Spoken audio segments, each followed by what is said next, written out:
Hello दोस्त, नमस्कार। मैं हूं संगीत दुनिया 1984 और आप लोगों के लिए एक छठ माता का बहुत प्यारा भजन लाई हूँ। आप लोगों को कैसा लगा ये गीत कमेंट में ज़रूर बताइएगा और ये गीत आप लोग कैसा लगे ज़रूर बताइएगा और अपना प्यारा आशीर्वाद सपोर्ट मतलब ज़्यादा से ज़्यादा दीजिए, क्योंकि बहुत हम लोग परेशान हैं।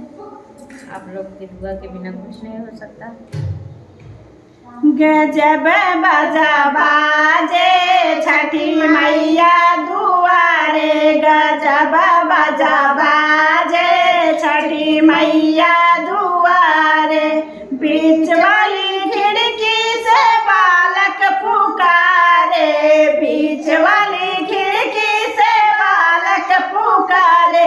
गजब धन बाटे मैया दुआरे, गजब धन बाटे छठी मैया दुआरे। गजब बाजा बाजे छठी मैया दुआरे, गजब बाजा बाजे छठी मैया दुआरे।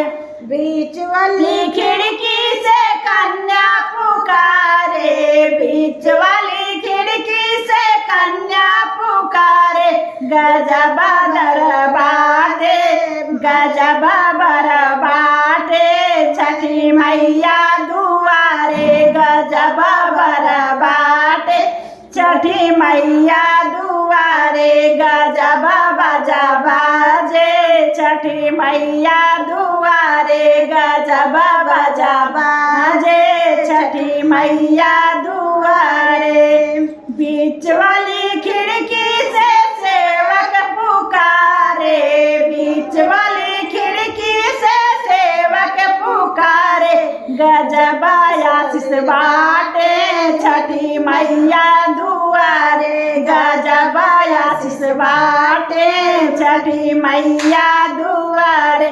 गजब बाजा बाजे छठी मैया दुआरे, गजब बाजा बाजे छठी मैया दुआरे।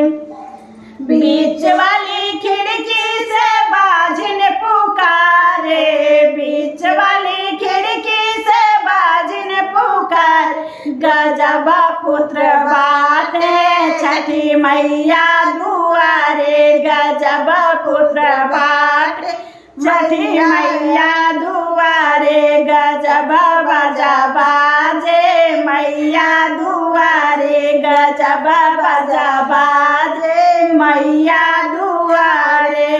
बीच वाली खिड़की से निर्धन पुकारे, बीच वाली खिड़की से निर्धन पुकारे। गजब धन बाटे मैया दुआरे, गजब धन बाटे मैया दुआरे। गजब बाजा बाजे मैया दुआरे, गजब बाजा बाजे मैया दुआरे।